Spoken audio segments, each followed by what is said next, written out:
Trans women जो चाहते, जो कि मैन पैदा हुए थे और उन्होंने वुमेन में आइडेंटिफाई करना शुरू किया, वो ऐसा चाहते हैं कि उनको एज अ वुमेन स्पोर्ट्स में पार्ट लेना देना चाहिए। मुझे ये चीज़ बिल्कुल, मैं एक तरह से कहूँगा, बकवास लगती है, क्योंकि ऐसा पॉसिबल ही नहीं है। कैसे आप मैन पैदा हुए और आप अभी भी बायोलॉजिकली मैन है, आपका मसल मास मैन के इतना है, आप फीमेल से ज़्यादा स्ट्रॉन्गर हैं फिजिक वाइज, तो आप तो उनको बस ऐसे ही हरा दोगे। और ऐसा हुआ है यूएस में एक बहुत छोटे टाइम के लिए, man who identifies as a women, उनको पार्ट लेने दिया गया स्विमिंग में, और उन्होंने जो वहां की स्विमिंग चैंपियन थी, जो बहुत 6 साल से, उन्होंने 6 साल की उम्र से तैयारी की थी, उन्होंने स्मोक करके रख दिया उन्हें, और मतलब एक बहुत हाई मार्जिन से स्विमिंग में हराया। वर्ल्ड रेसलिंग कमेटी हो गई, इन दोनों कमेटी ने बोला है कि जो रेसलर्स के साथ हुआ है वो नहीं, वो काफ़ी गलत हुआ है, और जो इन्वेस्टिगेशन है उसको फास्ट करो, काफ़ी ज़्यादा स्लो हो रही, मतलब फास्ट करो इस इन्वेस्टिगेशन। और बिहार में कास्ट पॉलिटिक्स बहुत ज़्यादा है और बहुत ज़्यादा प्रॉब्लम्स है, बहुत सोशल इश्यूज है। लेकिन इंडिया में एक फैशन चल गया है, और मैं इसे फैशन ही कहूँगा, क्योंकि बहुत सारे जो लोग हैं, जो कि हाईली इंटेलेक्ट लोग हैं, वो बोलते हैं कि बिहार में बहुत सोशल जाइंट है और स्लीपिंग जाइंट है, वो जगेगा तो बहुत अच्छा करेगा। यूपी में भी ऐसा बोलते हैं कि Bihar and UP are one of the most popular states, most resource rich states and human resource rich states, और वो सब बहुत अच्छा कर सकते हैं। लेकिन वो कर ही सकते हैं, वो कर नहीं रहे। हेलो दोस्तों, आज हमारे पॉडकास्ट में हम सबके साथ हैं अमन भाटी, जो कि एक पॉलिटिकल कमेंटेटर हैं, खुद पॉलिटिकल साइंस के स्टूडेंट भी रहे हैं। हमने इस पॉडकास्ट में अलग अलग जगहों की बातें करी हैं, जैसे कि खालिस्तान का प्रॉब्लम जो है, रेसलर प्रोटेस्ट वगैरह जो है, बिहार का प्रॉब्लम, पॉलिटिकल इंस्टेबिलिटी और अनएम्प्लॉयमेंट, और भी ढेर सारी चीज़ों को टच करा है। उम्मीद है आपको यह पॉडकास्ट पसंद आए।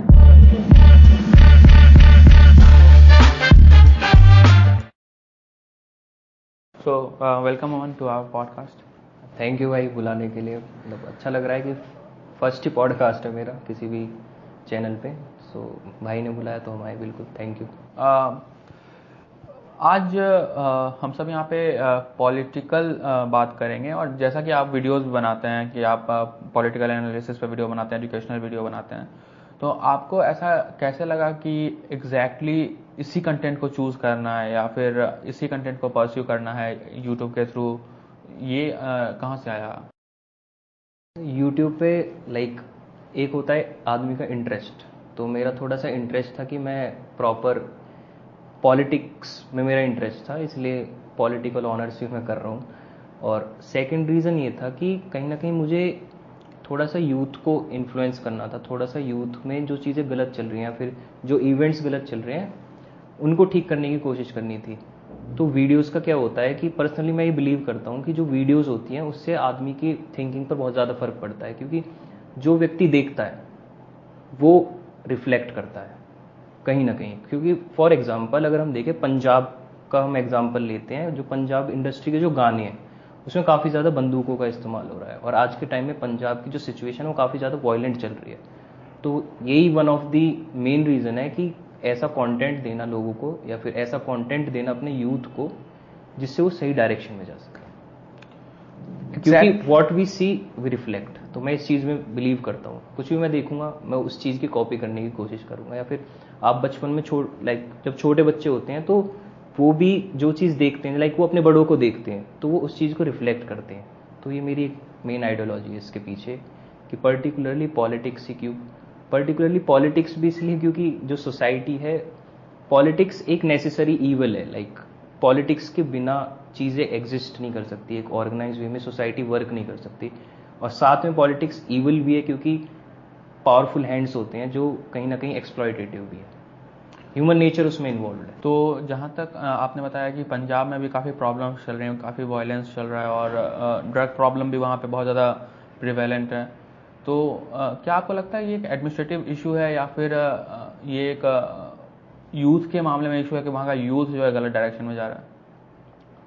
देखो, ये थोड़ा सा सेंसिटिव टॉपिक है। जो पंजाब में वायलेंस हो रही है, फिर जो खालिस्तानी मूवमेंट जो पर्टिकुलरली चल रहा है, तो ये थोड़ा सा सेंसिटिव टॉपिक है। इसमें अगर देखा जाए, अगर हम एडमिनिस्ट्रेशन की गलती या फिर पर्टिकुलर यूथ की गलती, देखो कुछ भी चीज़ वाइट या ब्लैक नहीं होती, हर चीज़ जो है वो ग्रे होती है। तो ग्रे जो चीज़ होती है मतलब मिक्सचर, कहीं ना कहीं हमारे एडमिनिस्ट्रेटिव बॉडीज़ की भी गलती है, कहीं ना कहीं हमारा जो यूथ है उसको मिसगाइड किया जा रहा है, इन्फ्लुएंस किया जा रहा है पॉलिटिकल लीडर्स द्वारा, तो उन्हें मिस गाइड किया जा रहा है, मिस डायरेक्शन में भेजा जा रहा है।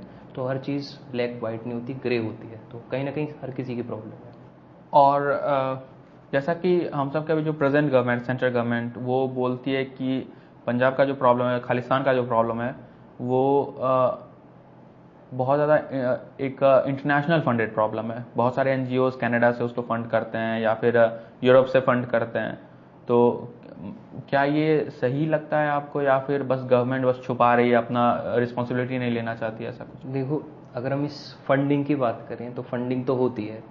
अगर हम लाइक ये जितना भी खालिस्तान वाला जो मूवमेंट चला था, इसमें जब अभी जो रिसेंटली इवेंट्स हुए थे, इन इवेंट्स के बाद कोई ऐसा सच वायलेंस नहीं हुई थी। उसके बाद जो चीज़ें कंटिन्यू रही थी वो कनाडा या फिर जितनी भी यूरोपियन कंट्रीज़ है, फॉरेन कंट्रीज़ है, उन जगहों पर कंटिन्यू रही थी।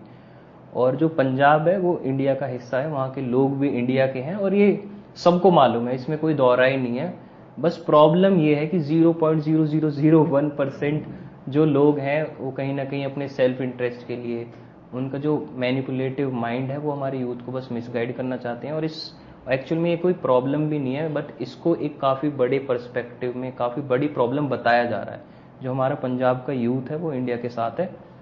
तो ये मेरा ओपिनियन है। काफ़ी सारे मेरे सरदार फ्रेंड हैं या फिर काफ़ी सारे लोगों को मैं जानता हूँ, तो मैंने उनसे पर्सनली भी बात करी है कि यहाँ पर क्या सिचुएशन चल रही है, क्या सच में ही इतना ज़्यादा सीरियस है। सो उनसे तो बस एक ही बात मेरे को सुनने के लिए मिलती है कि वी आर इंडियंस। तो जब वी आर इंडियंस तो उससे बड़ी तो कोई चीज़ हो ही नहीं सकती। अच्छा, पॉलिटिकल वीडियोस बनाते हुए बहुत सारे कंट्रोवर्सीज का भी सामना करना पड़ता है।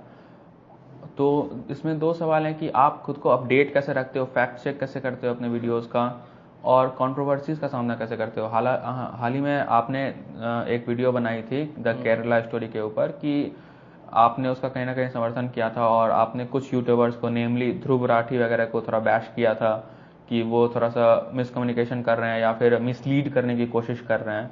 आपको ऐसा क्यों लगा कि वो मिसलीड करने की कोशिश कर रहे हैं? हम जैसे ये जो ध्रुव राठी या फिर क्या बैनर्जी करके जो वो चैनल है, तो आकाश बैनर्जी, मैं कहीं ना कहीं मेरे को ना प्रॉब्लम सिर्फ मैनिपुलेशन से है। ना ही मैंने केरला स्टोरी को सपोर्ट किया, ना ही मैंने लाइक उसको डिफेम या फिर उसको गलत बताने की कोशिश करी। मैंने सिर्फ एक न्यूट्रल पॉइंट ऑफ व्यू से चीज़ों को बताने की कोशिश किया। लाइक जो ध्रुव राठी है वो फैक्ट्स को इतना मैनिपुलेट करने में इतना ज़्यादा माहिर है। वो अड़ गया कि सिर्फ 3 ही लड़कियां कन्वर्ट हुई हैं। बट अगर हम वो एनआईए की चार्जशीट है वो उसको अगर हम एनालाइज करें या फिर जितने भी अदर रिपोर्ट्स हैं अगर उनको अगर हम एनालाइज करें, तो ये पता चलता है कि जो 3 लड़कियां हैं, वो जो केसेस हैं जो पकड़े गए हैं वो 3 हैं। और जब भी कोई एक लीड मिलती है या किसी को पकड़ा जाता है तो उसके लिए लाइक हमारी पूरी इंटेलिजेंस एजेंसी पूरी लग जाती है उनके पीछे, और वो काफ़ी ज़्यादा मेहनत लगती है एक लीड को भी पाने में, या फिर किसी एक व्यक्ति को भी पकड़ने में इतनी ज़्यादा मेहनत लगती है। जब एक को पकड़ने में इतनी ज़्यादा मेहनत लगेगी तो आप कैसे कह सकते हो कि सिर्फ 3 ही लीड्स हैं, क्योंकि एक लीड को ही पाने में काफ़ी ज़्यादा मुश्किल है।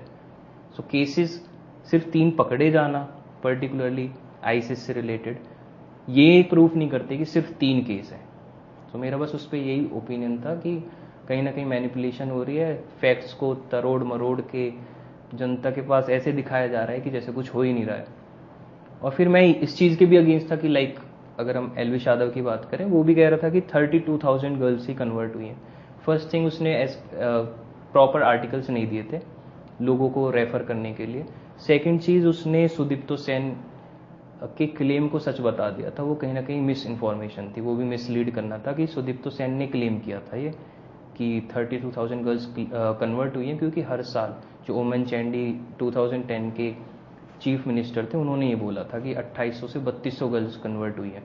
तो बट वो उन्होंने फिर जो ओमान चैंडी थे उन्होंने फिर रिफ्यूज़ कर दिया, ऐसा सुदीप्तो सेन का कहना है। तो उनके पास कोई प्रूफ नहीं थे। तो जब तक कोई प्रूफ ना हो तो 32,000 को भी सही बताना वो भी कहीं ना कहीं गलत है, क्योंकि जब तक फैक्ट्स चेक नहीं होते, फैक्ट्स काफ़ी ज़्यादा इंपॉर्टेंट है चीज़ों की इंटेंसिटी को बताने के लिए। तो 3 गर्ल्स, सपोज 3 गर्ल्स और वर्सेस 32 करेंगे, कोई भी इशू की इंटेंसिटी, लाइक अगर 3 कन्वर्ट हुई है तो उसमें इंटेंसिटी बहुत कम हो जाती है, वो नेशनल इशू कहीं ना कहीं नहीं बनता है। अब 32,000 गर्ल्स अगर कन्वर्ट हुई है और तो वो कहीं ना कहीं उसकी इंटेंसिटी ऑटोमेटिकली बढ़ जाती है। तो फैक्ट्स इन सब चीज़ों में काफ़ी ज़्यादा मैटर करते हैं, तो फैक्ट्स की हमें ज़रूरत है, और ये दोनों केसेस में कहीं ना कहीं फैक्ट्स की कमी थी। मुझे भी ऐसा लगता है कि ध्रुव राठी जैसे यूट्यूबर्स वो बहुत ज़्यादा प्रॉब्लम्स निकालते हैं इंडिया की डेमोक्रेसी में या इंडिया के गवर्नमेंट्स के खिलाफ या फिर इंडिया के सिस्टम के खिलाफ, लेकिन वो खुद किसी यूरोप के देश में, वो खुद इंडिया में नहीं रहते, वो यूरोप के किसी देश में रहते हैं और वहीं पर उनकी फैमिली भी है और वहीं पर वो बहुत अच्छा पैसा भी बना रहे हैं इस बात को पॉइंट आउट करते करते, और साथ में मिसलीड भी कर रहे हैं। तो ये कहीं ना कहीं गलत है। अगर उनको इतना ही देश प्रेम है तो वो वापस इंडिया आए और देखें कि क्या हो सकता है या फिर क्या बेहतर हो सकता है। तो आपका इस मामले में क्या ख्याल है कि लोगों को मिसलीड करना और उससे बहुत ज़्यादा पैसा बनाना, पैसे बनाने के मैं खिलाफ नहीं हूँ, लेकिन उनको मिसलीड करके पैसा बनाना और प्रॉब्लम्स क्रिएट करके पैसा बनाना कहीं ना कहीं, क्योंकि लोग आपकी बात को मान रहे हैं, आपका एक इन्फ्लुएंस है, आपका मिलियंस ऑफ मिलियन सब्सक्राइबर्स है, तो ये क्या लाइक उसके समथिंग 11 मिलियन इन्फ्लुएंसर्स, मैं तो ये मानूंगा 1.1 crore brain wash people, like उनको काफ़ी ऐसे तरीके से इन्फ्लुएंस किया हुआ है कि वो उसको सपोर्ट करते हैं और वो उन मैनिपुलेशंस को देखते ही नहीं है। पता है, जो ये वीडियोस आती हैं यूट्यूब पर या फिर जितनी भी इंफॉर्मेटिव कंटेंट आता है, इसमें एक प्रॉब्लम है, लोग लाइक जो भी उन्होंने फैक्ट्स बताए या कोई भी, आप जैसे मैं ही इंफॉर्मेटिव वीडियो बना रहा हूँ, तो अगर मैं कोई फैक्ट्स बता रहा हूँ अपनी वीडियो में, तो लोग इतना ज़्यादा बॉदर नहीं करते कि वो उन फैक्ट्स को क्रॉस चेक कर ले एक बार।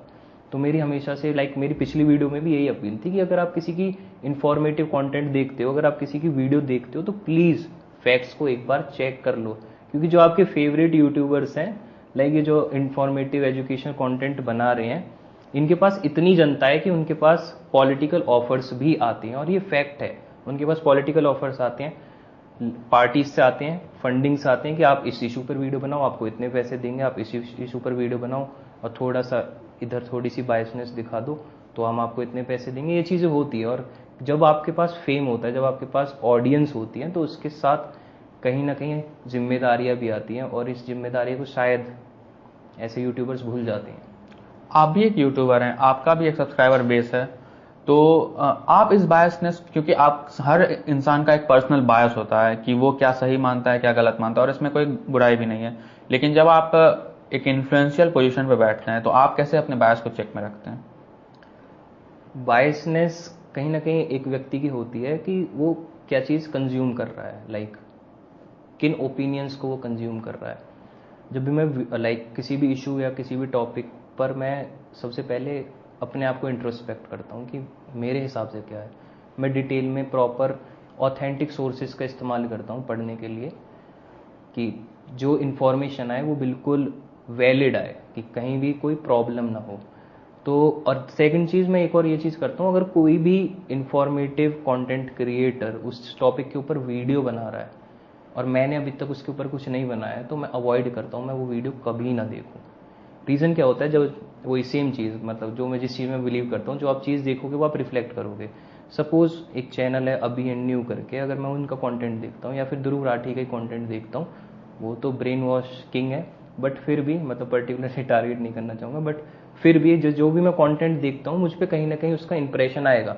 जब मैं उस चीज़ के बारे में लिखने बैठूंगा, अपने इंसाइट्स दूंगा, अपने थॉट्स दूंगा उस चीज़ पे, तो कहीं ना कहीं उनका इन्फ्लुएंस मेरे पे आ जाएगा। तो मैं दूसरे क्रिएटर्स की वीडियो ना देखूं, या जो चीज़ें हैं उसको मैं जर्नल्स और प्रॉपर ऑथेंटिक आर्टिकल्स से ही पढूं, मैं यही कोशिश करता हूँ। हम सब इस चीज़ पे दोबारा आएंगे, फेक न्यूज़ पे और मिसलीडिंग पे, बट आप चूंकि बहुत ज़्यादा पॉलिटिक्स को फॉलो करते हो और जुडिशरी को भी फॉलो करते होगे, तो लाइक सुप्रीम कोर्ट में हाल ही में एक अभी हियरिंग चल रही थी कि गे मैरिजेस को या सेम सेक्स मैरिजेस को लीगलाइज किया जाए, उनको लीगल स्टेटस दिया जाए, लेकिन सरकार का और सॉलिसिटर जनरल का ये कहना था कि ये कोर्ट के अधिकार क्षेत्र में नहीं आता है कि क्या लॉ बनाने चाहिए क्या नहीं बनाने चाहिए, ये सरकार के अधीन मैटर है, क्योंकि चुन के सरकार को भेजा गया है, जो वोट है वो सरकार को मिला है, सांसदों को मिला, सांसदों ने प्रधानमंत्री जी को चुना है।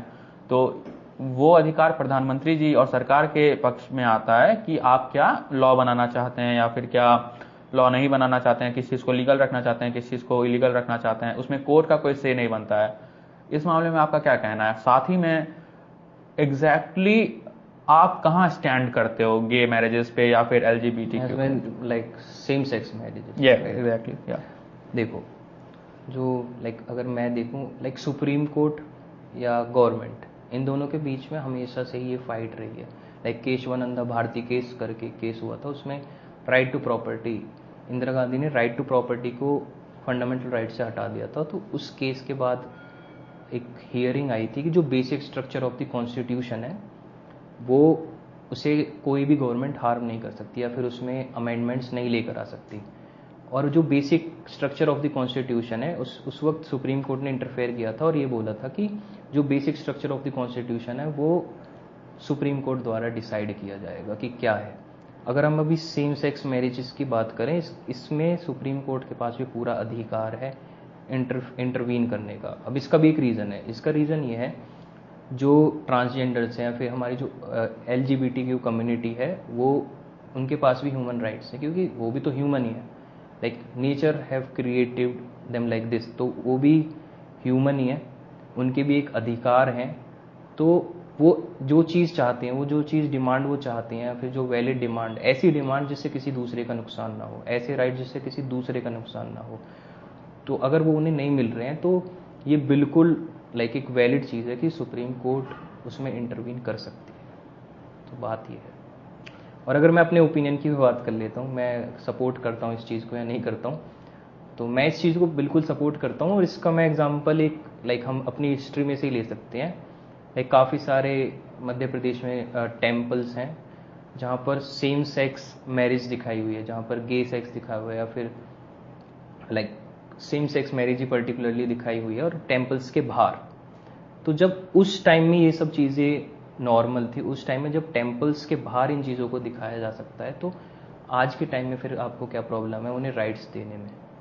तो मेरा बस ये ओपिनियन है। मेरा भी पॉलिटिकल स्टैंड यही है कि किसी को अगर थोड़ा सा अलग है उनका नेचर, या फिर वो कुछ अलग तरीके से उनका बॉडी फंक्शन करता है, या उनका मेंटल स्टेटस कुछ अलग है, तो उसको रिस्पेक्ट करना चाहिए। अगर कोई गे है तो उसका भी रिस्पेक्ट करना चाहिए। बिल्कुल करना चाहिए। और but at the same time जो लाइक ट्रांसजेंडर LGBTQ कम्युनिटी भी है, उसको भी मतलब उनको भी दिमाग में रखना चाहिए कि वो अपने राइट्स, या हर किसी को ही अपने दिमाग में रखना चाहिए, चाहे वो पर्टिकुलरली मेल हो, फीमेल हो, या किसी भी कम्युनिटी से बिलोंग करते हो, कि आपके जो राइट्स हैं वो आप तक सीमित रहने चाहिए। लाइक दो तरीके के राइट्स होते हैं, एक एब्सोल्यूट राइट्स होते हैं और एक राइट्स होते हैं जिनमें रीजनेबल रेस्ट्रिक्शंस होती है।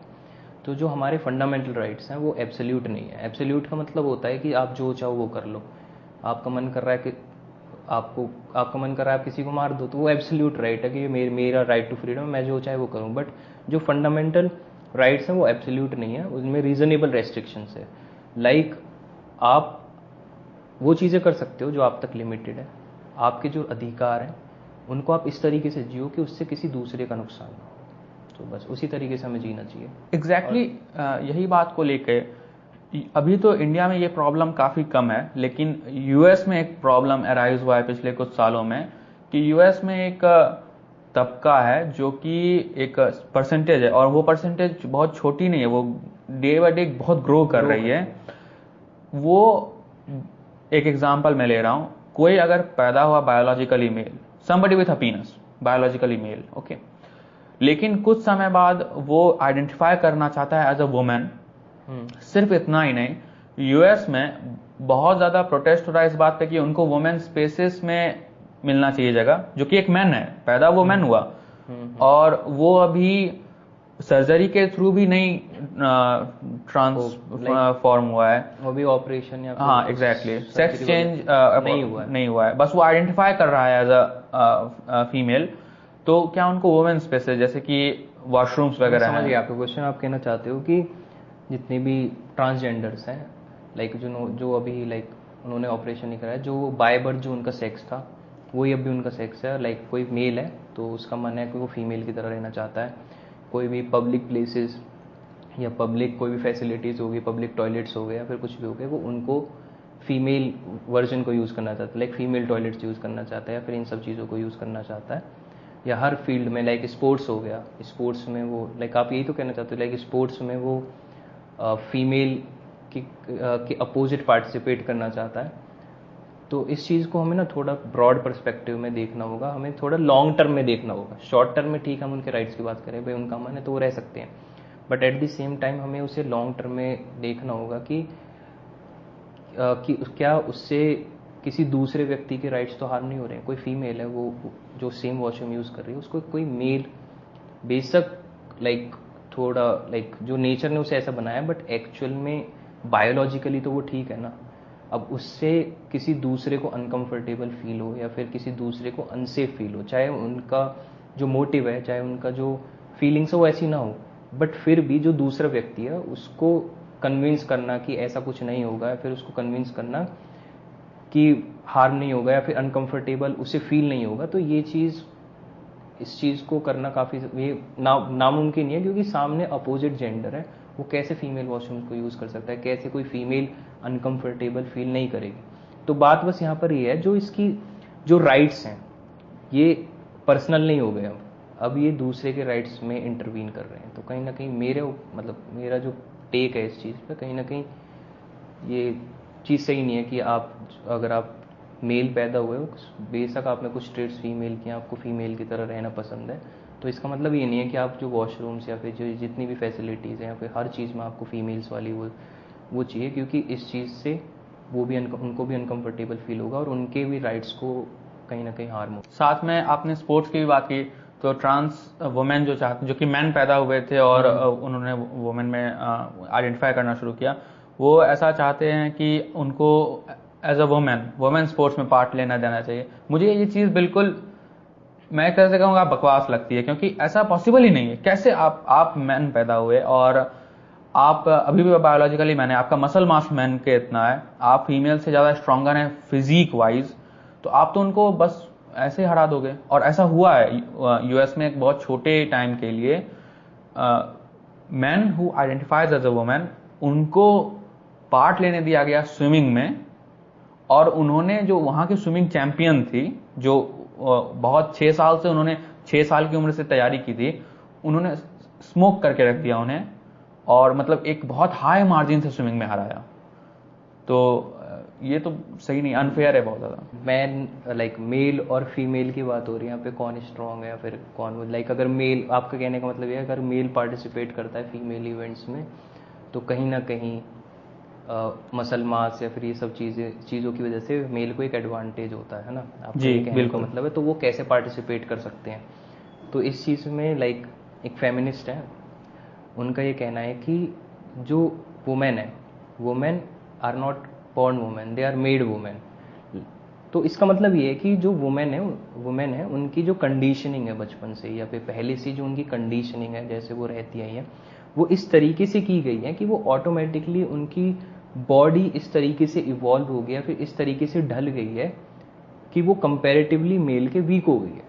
अब वो एज अ फीमेल बॉर्न नहीं हुई है, बट उनको ऐसी कंडीशनिंग दी है।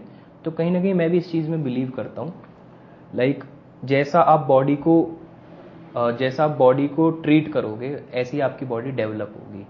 तो फीमेल्स को लाइक बचपन से सिखाया जाता है कि पैट्रियार्कल सोसाइटी है, अब वेस्ट, सो कॉल्ड वेस्ट के लिए हम बोलते हैं कि इतना डेवलप्ड है या फिर वो है, वहाँ पर पैट्रियार्की है, वहाँ पर बहुत ज़्यादा पैट्रियार्की है। तो पैट्रियार्कल सोसाइटी में ये दिखाया जाता है जो फीमेल्स हैं, लाइक एक पर्टिकुलर कलर को फीमेल्स के लिए बोल दिया जाता है, like pink female, blue mail.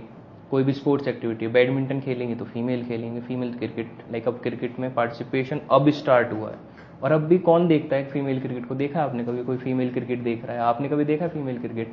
या अभी आईपीएल हुए थे, फीमेल आईपीएल, आपने फॉलो किया फीमेल आईपीएल? एक्चुअली मैं क्रिकेट देखता नहीं हूँ, लेकिन हाँ, जो फीमेल आईपीएल वगैरह होते हैं, और किसी को पता भी नहीं है अभी फीमेल वर्ल्ड कप खत्म हुए, किसी को आइडिया ही नहीं है। कुछ गिने चुने लोगों को जो डाई हार्ड फैन है बिल्कुल, उनको बस थोड़ा बहुत पता होगा, किसी को पता ही नहीं हो। जब हम ही सपोर्ट प्रोवाइड नहीं कर रहे हैं तो इक्वालिटी कहाँ से आ जाएगी? और दूसरी चीज़ मैं बात कर रहा था कंडीशनिंग की, जब आपने कंडीशन ही ऐसी रख दी है कि बाहर खाली मेल काम करेगा, फीमेल घर में काम करेगी, जो जितने भी नाजुक काम होंगे जिसमें लाइक खाना बनाएगी, तो ये सारी चीज़ें फीमेल करेंगे, और जो मेल है वो बस बाहर करेंगे, या फिर जो भी मैनुअल वर्क होगा वो मेल करेंगे। तो आपने एक कंडीशनिंग ऐसी कर दी है कि जिसकी वजह से फीमेल की बॉडी ही ऐसे डेवलप हो रही है कि वो ऑटोमेटिकली वीक हो जाती है। अब एक और पॉइंट, आपने बोला जो मेल है वो पार्टिसिपेट कर रहा है लाइक फीमेल एथलीट्स के साथ। जो फीमेल एथलीट्स हैं, एक नॉर्मल व्यक्ति को उठा लो जो स्विमिंग जिस पे थोड़ी बहुत आती है, जिसने कभी मेहनत नहीं करी, उसका उसी बॉडी मास या उसी लेवल की फीमेल जो एक एथलीट है जिसने ट्रेनिंग करी है प्रॉपर, उस फीमेल से आप टक्कर करा दो, कौन जीतेगा आपके हिसाब से? फीमेल जीतेगी। लेकिन उस केस में फीमेल, एक मैं कंक्लूड करने दो, लाइक उस केस में फीमेल जीतेगी, और ये फैक्ट है क्योंकि फीमेल ने बचपन से ट्रेन ऐसा किया है और उस व्यक्ति ने ट्रेन नहीं किया। अब एट द सेम टाइम जो एज अ ट्रांसजेंडर या फिर जो एज अ मेल जो पार्टिसिपेट करना चाहते हैं, अगर उसने भी बचपन से ट्रेनिंग ली है और वो प्रॉपर वेल ट्रेंड है, वो फीमेल के साथ पार्टिसिपेट करेगा। और कंडीशनिंग फीमेल की ऐसी हुई है, ठीक है, अब ट्रेनिंग आप कितना ही कर लो, कंडीशनिंग तो बचपन से ऐसी होगी ना, और फिर उसके बाद फिर मेल ही तो जीतेगा। तो कंडीशनिंग, बात सिर्फ कंडीशनिंग और इवोल्यूशन की है, जो हम कहीं ना कहीं फीमेल्स को दबाते आए हैं। और मैं इस चीज़ में बिलीव करता हूँ कि women are not born women, they are made women. तो लेकिन आपका इसमें स्टैंड क्या है कि क्या ट्रांस वुमेन जो हैं, वो जो कि वुमेन के तौर पे आइडेंटिफाई करती हैं, उनको फीमेल्स के साथ compete करने देना चाहिए या नहीं देना चाहिए, जो बायोलॉजिकल फीमेल्स हैं? इस चीज़ पर मेरा स्टैंस ये है कि जब तक अगर लाइक किसी फीमेल को प्रॉब्लम ना हो, अगर वो अपने आप को बिल्कुल इक्वल मानती हैं और उनकी वो बिलीव करती हैं इस चीज़ में। लेकिन बहुत सारे फीमेल एथलीट्स ने आवाज उठाई है, अगर आवाज़ उठाई है तो कहीं ना कहीं फिर लिखो, ये जो जेंडर वाला जो कंडीशनिंग है, और उसके बाद बैन भी कर दिया गया, ब्लैक लिस्ट कर दिया गया। अब ये जो जेंडर वाला जो कंडीशनिंग है, इसको हम एकदम से नहीं बदल सकते। ये जो कंडीशनिंग है ये बहुत सालों से चलती आ रही है। उसी हिसाब से जब तक ये कंडीशनिंग नहीं बंद हो जाती, लाइक हमने रिजर्वेशन, लाइक अगर हम लो कास्ट की, लाइक अगर हम इंडिया में डिस्क्रिमिनेशन, अनटचेबिलिटी की बात करें, तो ये चीज़ एक रिजर्वेशन को करना इतना ज़्यादा इसलिए ज़रूरी हो गया क्योंकि उन्हें हज़ारों सालों से एक्सप्लॉइट करा जा रहा था। अगर हम उन्हें रिजर्वेशन नहीं देते तो हम अचानक से कैसे उन्हें एक्सपेक्ट कर सकते हैं कि वो आईएएस बन जाए, जब उनके पास प्रॉपर खाने के लिए पैसे नहीं है, उनके पास प्रॉपर फैसिलिटी नहीं है, उन्हें स्कूल्स में नहीं जाने दिया जा रहा है, उन्हें एक नॉर्मल स्टूडेंट की तरह नहीं रहने दिया जा रहा है, मेंटली टॉर्चर किया जा रहा है, मेंटली उनको हरेस किया जा रहा है just because of their caste. तो हम उनको भी कैसे लाइक उस टाइम में हम उनको भी कैसे एक्सेप्ट कर सकते थे, लाइक कि वो डायरेक्ट कॉम्पीट करें सो कॉल्ड हाई कास्ट लोगों के साथ। तो हमने एक कंडीशनिंग बनाने के लिए रिजर्वेशन का इस्तेमाल किया, और मैं पर्सनली रिजर्वेशन को सपोर्ट करता हूँ क्योंकि वो बहुत ज़रूरी है उन लोगों को राइट्स देने के लिए जिनको कभी राइट्स नहीं मिले। आप एकदम से रिजर्वेशन को अगर आप हटा दोगे तो कहाँ से उन्हें राइट, लाइक कोई ब्राह्मण या फिर कोई अपर कास्ट उनको राइट्स क्यों देगा अपने, उन्हें क्यों आईएएस बनने देगा? वो तो डोमिनेंस चाहेंगे क्योंकि वो पहले से ही उनकी कंडीशनिंग ऐसी हुई है, वो तो डोमिनेट ही करेंगे, वो क्यों करना चाहेंगे? तो सेम चीज़ ये मैं इस चीज़ के ऊपर भी अप्लाई करता हूँ कि अभी जब कंडीशनिंग ऐसी हुई है मेल की, तो आप एकदम से कैसे एक्सपेक्ट कर सकते हो कि जस्ट बिकॉज ऑफ कुछ साइकोलॉजिकल ट्रेट्स किसी मेल के ऐसे हैं जिसकी वजह से वो फीमेल की तरह रहना चाहता है, जस्ट बिकॉज ऑफ दैट आप उन्हें पार्टिसिपेट करा देते हो अगेंस्ट फीमेल। तो कंडीशनिंग की बात है बस। मतलब वो गलत है, गलत है। तो जैसे सोशल मीडिया पे आप भी बहुत रहते हो और यूट्यूबिंग भी करते हो, तो आपका क्या नैरेटिव है कि social media public opinion form करने में कितना रोल निभाता है, या फिर क्या इससे पब्लिक ओपिनियन को अपने पक्ष में बायस किया जा सकता है या फिर इन्फ्लुएंस किया जा सकता है? सोशल मीडिया आज के टाइम में, social media like politics regarding बोल रहे हो ना, पॉलिटिक्स से रिलेटेड, बिल्कुल सोशल मीडिया बहुत ज़्यादा इंपॉर्टेंट रोल प्ले करती है, बहुत ही ज़्यादा। आजकल लाइक इन्फ्लुएंसर्स जो इंफॉर्मेटिव वीडियोस, या फिर जो हमने वही सेम चीज़ डिस्कस की, ये काफ़ी सारे इंफॉर्मेटिव चैनल्स हैं, या फिर जो भी उनके पास करोड़ों की जनता है, इंस्टाग्राम, फेसबुक, तो ये ऐसे प्लेटफॉर्म्स हो गए जिस पे ऑलमोस्ट करोड़ों में जनता पूरी जुड़ी हुई है इसके ऊपर। तो यहाँ पर पहले क्या होता था दिक्कत, सोशल मीडिया जब नहीं थी, पहले इन्फॉर्मेशन को लोगों तक पहुँचाने में, या फिर लाइक जब भी एक पॉलिटिकल पार्टी कैंपेन करती है तो उस कैंपेन को कवरेज इतनी नहीं मिलती थी। अब किसी पॉलिटिकल लीडर ने कुछ कर भी दिया ना, लाइक कोई उस पर कुछ इंसिडेंट उसने कर दिया, तो वो 2 मिनट लगती है सोशल मीडिया पे फैलने में। ट्विटर इतना ज़्यादा इंपॉर्टेंट रोल प्ले करता है लोगों के ओपिनियंस को बनाने में। ट्विटर पर कुछ भी चीज़ होती है तुरंत अपडेट मिल जाता है। तो ये जो सोशल मीडिया की वजह से जो एक अकाउंटेबिलिटी नहीं कहूँगा, जो फास्ट सिस्टम, बिल्कुल एक ऐसा फास्ट सिस्टम क्रिएट हुआ है जिससे बिल्कुल मिनट्स में ही पूरी जनता को सब कुछ पता चल जाता है। तो जब पहले कितने टाइम लग जाता था, 4-5 दिन में न्यूज़पेपर आते थे, या फिर कोई भी न्यूज़पेपर, वो भी बहुत बाद में आता था। कोई भी इवेंट आज हुआ तो उसका न्यूज़पेपर कई दिन बाद आएगा, पहले ऐसा होता था। तो लोगों के पास इंफॉर्मेशन ही नहीं पहुंच पाती थी। लाइक इंदिरा गांधी की इमरजेंसी के टाइम में भी यही हुआ था कि सारी प्रिंटिंग मीडिया और जो रेडियोज़ वगैरह है उसको बंद कर दिया। तो उसके अलावा लोगों के पास कुछ प्लेटफॉर्म ही नहीं था कि वो सिचुएशन को जान सके। बट आज के टाइम में लोगों के पास इंटरनेट है, लोगों के पास सोशल मीडिया प्लेटफॉर्म्स हैं, जिसमें टाइम ही नहीं लगता है लोगों को चीज़ें पहुंचाने। और एट द सेम टाइम ये जितनी भी चीज़ें जो फैल रही हैं, लाइक अच्छी चीज़ है, बिल्कुल अच्छी एग्जैक्ट इन्फॉर्मेशन मिल रही है, but at the same time इसके साथ एक डिसएडवांटेज आती है, व्हाट्सएप यूनिवर्सिटी ज्ञान, या फिर मिस इन्फॉर्मेशन, या फिर मैनिपुलेशन की भी प्रॉब्लम आती है। तो ये भी काफ़ी ज़्यादा, इसको भी लाइक जनता काफ़ी ज़्यादा सीधी, हमारा जो लोग हैं वो काफ़ी ज़्यादा सीधे हैं, वो किसी भी चीज़ों पे विश्वास कर लेते हैं। जो चीज़ उन्होंने देखी, जैसे उन्हें बता दिया, वो कभी क्रॉस चेक ही नहीं करते और वो उस चीज़ पे विश्वास कर लेते हैं। और इस चीज़ की वजह से मिस इन्फॉर्मेशन भी काफ़ी ज़्यादा फैलती है। तो बस मैं तो यही प्रमोट करता हूँ, एक बार क्रॉस चेक भी कर। तो मतलब आप फैक्ट चेकिंग के बहुत बड़े पक्षधर हैं, लोगों को पर्सनली भी फैक्ट चेक करने चाहिए। बिल्कुल। हम सब रिजर्वेशन पे भी बात करेंगे कुछ बाद में, लेकिन पहले हम सब ट्विटर पे बात करते हैं कि हाल ही के दिनों में ट्विटर में बहुत बड़ी चर्चा हो रही थी कि जिस दिन नया पार्लियामेंट का जो उद्घाटन हुआ प्रधानमंत्री जी के द्वारा, उसी दिन जो रेसलर्स थे उनको बहुत बुरी तरह से मारा पीटा गया, घसीटा गया, अरेस्ट किया गया, डिटेन किया गया उन्हें। हाँ, डिटेन किया गया, अरेस्ट भी किया गया, क्योंकि वो प्रोटेस्ट कर रहे थे एक सेक्सुअल हैरेसमेंट केस को लेकर कि बीजेपी के ब्रिजभूषण शरण सिंह। हाँ, अभी थोड़ी देर पहले मैं इसी चीज़ के ऊपर वीडियो रिकॉर्ड करके आया हूँ, wrestlers movement, like wrestlers protest के ऊपर।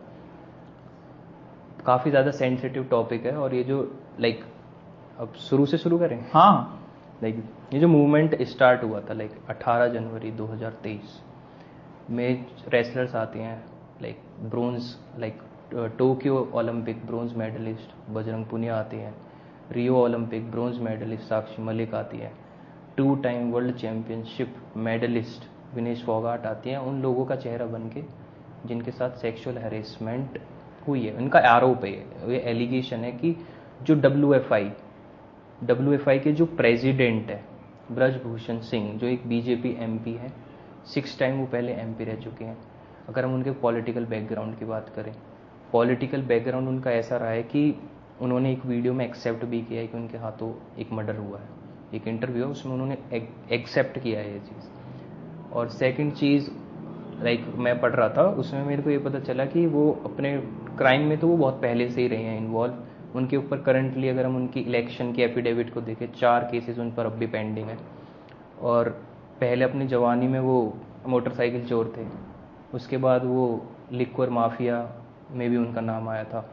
तो पॉलिटिक्स में सबसे बड़ी प्रॉब्लम तो क्रिमिनलाइजेशन की है। जो क्रिमिनल्स होते हैं वो बाद में जाके क्राइम को सुधारने वाले बन जाते हैं, और ये सबसे बड़ी मुझे प्रॉब्लम लगती है अपने इंडियन पॉलिटिक्स में। और रेसलर्स की अगर हम बात करें, वो रेसलर्स जिन्होंने लाइक वो अपनी डिमांड रख रहे हैं, उनकी जो डिमांड ज़्यादा नहीं है, उनकी डिमांड बस ये है जो इन्वेस्टिगेट किया जाए चीज़ों को, जो ब्रिजभूषण है उनको उनकी पोस्ट से हटाया जाए, WFI को डिसॉल्व किया जाए। और 4th डिमांड उन्होंने ये रखी है कि जो नई कमेटी बने उसमें रेसलर्स को कंसल्ट किया जाए, क्योंकि रेसलर्स के लिए अगर कोई कमेटी बन रही है, रेसलर्स के फ़ायदे के लिए बन रही है, हमारे स्पोर्ट्स को आगे बढ़ाने के लिए बन रही है, तो अगर उसमें रेसलर्स को ही कंसल्ट नहीं किया जाएगा तो उसका क्या फ़ायदा। तो फिलहाल तो लाइक जो इससे जो सिचुएशन है, लाइक हमारे काफ़ी जो पॉलिटिकल लीडर्स, हमारे प्रधानमंत्री हैं या हमारे होम मिनिस्टर हैं, उन्होंने काफ़ी ज़्यादा इस चीज़ को इग्नोर किया और इस कंसर्न को नहीं दिखाया उन्होंने, लाइक उनके पास नहीं गए। तो कहीं ना कहीं एक ये भी रीज़न है कि ये जो रायता है इतना ज़्यादा फैल गया, क्योंकि सेंट्रल लेवल से इतना ज़्यादा हमदर्दी नहीं आई, और स्पोर्ट्स मिनिस्ट्री ने कमेटी पे कमेटी बनाती चली गई और प्रोसेस काफ़ी ज़्यादा स्लो हो गया।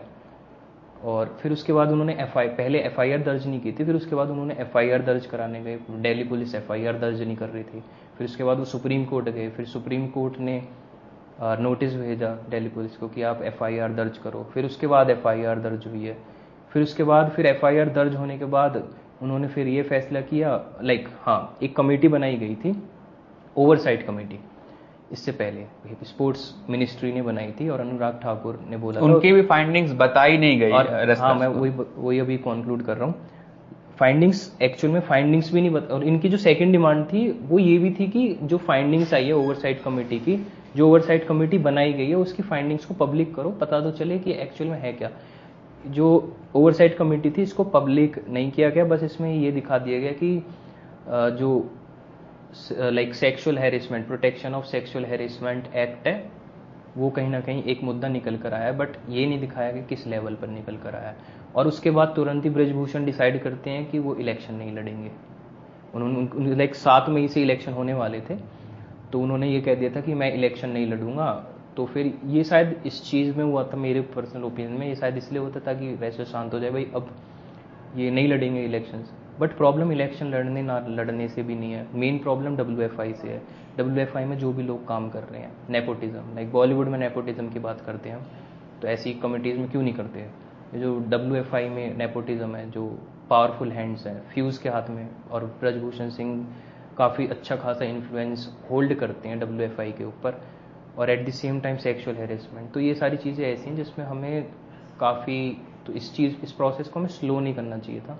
इस प्रोसेस को ये काफ़ी ज़्यादा बड़ा कंसर्न था, क्योंकि एट द सेम टाइम जो स्पोर्ट्स में अब बूस्ट मिलना मतलब स्पोर्ट्स को एक इम्पोर्टेंस मिलने लगी है। उस यूथ का क्या होगा जो देख रहा है कि जो हमारे रेसलर्स हैं उनकी डिमांड नहीं सुनी जा रही है, फिर जो रेसलर्स हैं उनको इतना ज़्यादा स्ट्रगल करना पड़ रहा है, तो हमारे यूथ के ऊपर, जो एस्पायरिंग स्पोर्ट्स पर्सन है, उनके ऊपर क्या फ़र्क पड़ेगा, उनके ऊपर क्या इन्फ्लुएंस पड़ेगा। तो मैं इस चीज़ के मुझे तो काफ़ी ज़्यादा बुरा फील होता है पर्सनली। किसी को डिमांड सुननी चाहिए हर किसी की। एक्चुअली मुझे भी, मतलब कि मुझे लगता है कि मैं गवर्नमेंट का बहुत ज़्यादा पक्ष कुछ चीज़ में लेता हूँ, तो इस मामले में मैं उन्हें डिटेस्ट भी करता हूँ कि एक और चीज़ मैं ये कहना चाहता हूँ, मोदी जी ने एक बार ट्वीट किया था, हमारे प्राइम मिनिस्टर ने, कि कंस्ट्रक्टिव क्रिटिसिज्म होना चाहिए देश में। कंस्ट्रक्टिव क्रिटिसिज्म बहुत ज़्यादा ज़रूरी है देश को सही करने के लिए। अगर मैं as a citizen wrestlers protest को क्रिटिसाइज कर रहा हूँ तो वो कंस्ट्रक्टिव क्रिटिसिज्म है, तो मेरे पास पूरा अधिकार है। इससे पहले कोई फालतू का हेट देने लगे, मैं इसलिए बोल रहा हूँ। और दूसरी चीज़, जो रेसलर्स अगर उनके साथ कोई कुछ गलत हो रहा है तो उनके पास भी पूरा फंडामेंटल राइट्स हैं, right to freedom of speech and expression है अपनी डिमांड रखने के लिए। और डेमोक्रेसी, इंडिया अपने आप को सबसे बड़ा लोकतंत्र है इंडिया, और एक एज अ डेमोक्रेटिक कंट्री वो प्रेजेंट करता है अपने आप को हर जगह, और है भी। बट जब ऐसी सिचुएशन जब क्रिएट होती हैं तो कहीं ना कहीं इंटरनेशनल लेवल पर भी इंडिया की इमेज पर सवाल उठता है, इंडिया के लोकतंत्र पर सवाल उठता है, जो काफ़ी ज़्यादा गलत है। अभी इंटरनेशनल ओलंपिक कमेटी हो गई और वर्ल्ड रेसलिंग कमेटी हो गई, इन दोनों कमेटी ने बोला है कि जो रेसलर्स के साथ हुआ है वो काफ़ी गलत हुआ है, और जो इन्वेस्टिगेशन है उसको फास्ट करो, काफ़ी ज़्यादा स्लो हो रही, मतलब फास्ट करो इस इन्वेस्टिगेशन को और जल्दी से कंक्लूजन पे आओ। जो हमारे रेसलर्स हैं उनको, जो रेसलर्स हैं उनको प्रॉब्लम ऐसे फेस नहीं होनी चाहिए। और साथ में जो वर्ल्ड रेसलिंग की जो कमेटी है, उसने, वर्ल्ड रेसलिंग ऑर्गेनाइजेशन है, मतलब एग्जैक्ट नेम मुझे याद नहीं आ रहा है, वर्ल्ड रेसलिंग की जो कमेटी है उसने ये भी बोला है कि इंडिया को हम पार्टिसिपेशन से बैन कर देंगे अगर with in particular period of time WFI के इलेक्शन नहीं होते हैं। तो इंटरनेशनली भी तो इस चीज़ पे काफ़ी ज़्यादा इमेज पल्यूट हो रही है, कहीं ना कहीं इंडिया की इमेज के ऊपर भी सवाल उठ रहा है, कि लोकतंत्र के ऊपर सवाल उठ रहा है, जो सही नहीं है एक देश के लिए। मुझे भी ऐसा लगता है कि जो रेसलर डिमांड है वो काफ़ी फेयर है, मतलब कि वो ऐसा कुछ चांद का तारा नहीं मांग रहे, या टुकड़ा नहीं मांग रहे, वो भी चाहते हैं कि, वो बस चाहते हैं कि एक प्रॉपर इन्वेस्टिगेशन सीरियसली फास्ट तरीके से हो जाए। और इतने उसमें ना एक एक्ट है, जो FIR रजिस्टर हुई है, उसमें जो 7 लड़कियां उनमें से एक माइनर भी है, तो माइनर के ऊपर लगता है पॉक्सो एक्ट। अगर आप किसी चाइल्ड का एक हैरेसमेंट होती है तो उसमें पॉक्सो एक्ट लगता है, चाइल्ड सेक्सुअल हैरेसमेंट। हाँ, पॉक्सो लगता है। तो इसमें लाइक सब सवाल उठा रहे थे कि बृजभूषण को अरेस्ट क्यों नहीं किया गया, पॉक्सो में तो नॉन बेलेबल है, तुरंत अरेस्ट करना चाहिए। फिर इसमें दिल्ली पुलिस ने मतलब अभी ये रिवील नहीं किया है कि उसके ऊपर सेक्शंस कौन से लगे हैं। दिल्ली पुलिस ने सिंपली लाइक ये स्टेटमेंट दी थी एएनआई को कंफर्म क्लैरिफाई करते हुए कि ये जो पॉक्सो एक्ट लगा है इसमें जो सेक्शंस है उसमें जो सज़ा है वो 7 साल से कम की होती है, इसलिए उन्हें अरेस्ट नहीं किया गया। दूसरी चीज़ एएनआई ये भी कहती है रिपोर्ट में कि जो अरेस्ट है उसको ना करने का एक कारण ये भी है कि वो कोई सबूत नहीं मिटा रहे हैं या फिर वो किसी विटनेस को इन्फ्लुएंस करने की कोशिश नहीं कर रहे। एक पॉलिटिकल लीडर है, उन्होंने ये बोला है कि, तो ये बताना चाहूँगा मैं, एक पॉलिटिकल लीडर है, उन्होंने ये बोला है कि जो बबीता फोगाट हैं जो एक रेसलर हैं, उन्होंने रेसलर्स को सपोर्ट क्यों नहीं कर रही हैं, अगर रेसलर्स इतने ठीक है तो वो सपोर्ट क्यों नहीं कर रहे हैं। तो बस इसमें फिर मैंने क्या देखा, सिंपल रिपोर्ट में लिखा हुआ है कि वो एक बीजेपी मेंबर है, तो एट द सेम टाइम वो बीजेपी मेंबर है इसलिए शायद वो सपोर्ट नहीं कर रही है रेसलर्स मूवमेंट को। और साक्षी मलिक ने भी अपने एक इंटरव्यू में बोली है कि ये चीज़ कि साक्षी मलिक ने ऐसा बोला है कि वो उन्हें टिकट चाहिए या फिर कुछ ऐसा, उनका सेल्फ इंटरेस्ट है जिसकी वजह से वो हमें सपोर्ट नहीं कर रही हैं और अपने सेल्फ इंटरेस्ट के पीछे। तो मतलब कि उन ऐसा बहुत जनरल व्यू भी है और बहुत फेयर भी है कि उनका पॉलिटिकल अब एस्पिरेशन बढ़ गया है और उनको टिकट चाहिए। वो फॉर्मर रेसलर है, वो रिटायर्ड है, अब वो पॉलिटिशियन है। अब आप उन्हें कैसे क्लियरली, मतलब खैर रेसलर तो रेसलर ही होता है, बट अब वो रिटायर्ड फॉर्मर रेसलर है और उनके सेल्फ इंटरेस्ट भी पॉसिबिलिटी है, ऐसा साक्षी मलिक का भी कहना है। लेकिन जनरल व्यू तो ऐसा ही है क्योंकि वो बीजेपी की मेंबर हैं और निश्चित तौर पे मुझे भी, अगर मैं बीजेपी का मेंबर रहूंगा तो मुझे भी टिकट चाहिए होगा, कह सकते हैं। बट ये जो इश्यूज होते हैं ना, लाइक जो भी पॉलिटिकल इश्यूज होते हैं इतने ज़्यादा सेंसिटिव होते हैं कि बोलने से पहले 10 बार सोचना पड़ता है और बहुत सारा एंगल्स भी रहता है और बहुत ज़्यादा पर्सपेक्टिव। अब यही वीडियो लाइक अगर कोई एक पॉडकास्ट देखेगा तो कहीं ना कहीं लोगों के ऊपर भी प्रभाव ही तो पड़ेगा। तो थोड़ा सा सेंसिटिव मुद्दे हैं तो इस पर थोड़ा सा संभल के रहना होता है, दिमाग में 10 बार सोचना पड़ता है बोलने से पहले कि भाई तुम्हें क्या बोलना है, नहीं तो भाई कैंसिल हो जाते हैं लोग। दिक्कत अपने लिए पर्सनल दिक्कत आ जाती है। नहीं, टाइम नहीं लगता नोटिस आने में, नोटिस तो बहुत आराम से भेजते हैं, नोटिस आते हैं। किसी भी इशू पे आप वीडियो बनाते हो आपको 100% नोटिस आएगा।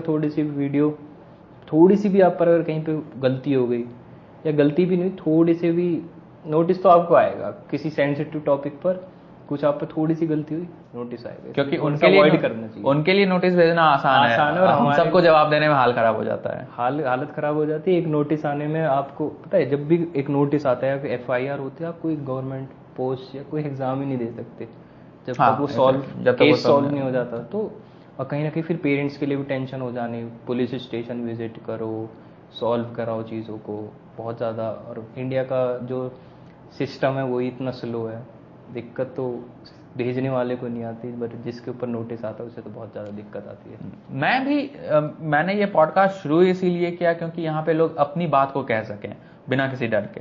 बहुत सारे प्लेटफॉर्म इस बात को अलाउ नहीं करते हैं। मैं गवर्नमेंट का बहुत समय पे बहुत जगह पे पक्षधर भी हूँ, लेकिन इस बात को मैं लगता है कि रेसलर्स बहुत फेयर डिमांड्स रख रहे हैं और उनकी बात को मान भी लेना चाहिए और मानने में बहुत ज़्यादा पेन नहीं है। मतलब कि वो ज्यादा से ज्यादा क्या बोल रहे हैं कि रेसलर्स की बातों में रेसलर्स को इन्वॉल्व किया जाए, उनको सुना जाए, कमेटी में उनको कंसल्ट किया जाए। ये भी चीज है क्योंकि यार आप रेसलर्स के लिए ही कमेटी बनती है और उनकी परफॉर्मेंस को इनहेंस करने के लिए ही कमेटी बन रही है और आप उन्हें ही कंसल्ट नहीं कर रहे होते। तो हम सब वापस आते हैं यहाँ पे थोड़ा सा रिजर्वेशन को लेके लॉन्ग डिस्कशन हो गया। ठीक है, रिजर्वेशन को लेके आपने बोला कि आप समर्थक हो रिजर्वेशन के, मैं भी समर्थक हूँ रिजर्वेशन का। लेकिन इंडिया में एक धारणा बन गई है कि जिन्हें रिजर्वेशन मिलता है वो इसके समर्थक हैं और जिन्हें रिजर्वेशन नहीं मिलता वो इसके समर्थक नहीं है। मुझे लगता है कि बहुत गलत बात है, ऐसा होना नहीं चाहिए। आपका इस मामले में क्या ख्याल है? जो सबसे पहली चीज, कोई भी व्यक्ति किसी चीज को जब एक व्यक्ति रेशनल होता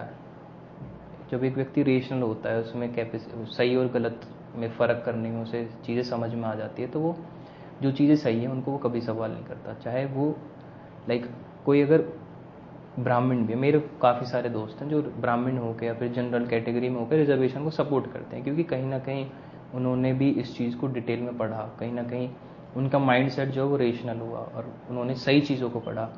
उन्हें ये चीज़ रियलाइज़ हुई कि रिजर्वेशन काफ़ी ज़्यादा इंपॉर्टेंट है। अगर मैं अपने पर्सनल ओपिनियन की बात करूँ, मैं बिल्कुल सपोर्ट करता हूँ रिजर्वेशन को, क्योंकि रिजर्वेशन ज़रूरी है इक्वालिटी के लिए।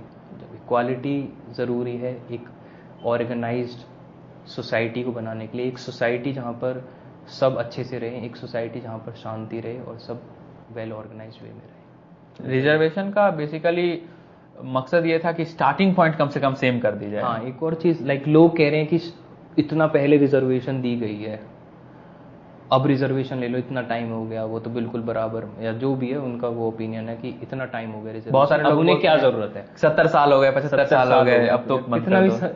अब मेरा इसमें ये कहना है कि आप एक बार अपनी कास्ट को दिमाग में से हटा के देखो। क्या आप हटा सकते हो अपनी कास्ट को दिमाग में से कि आपकी क्या कास्ट है?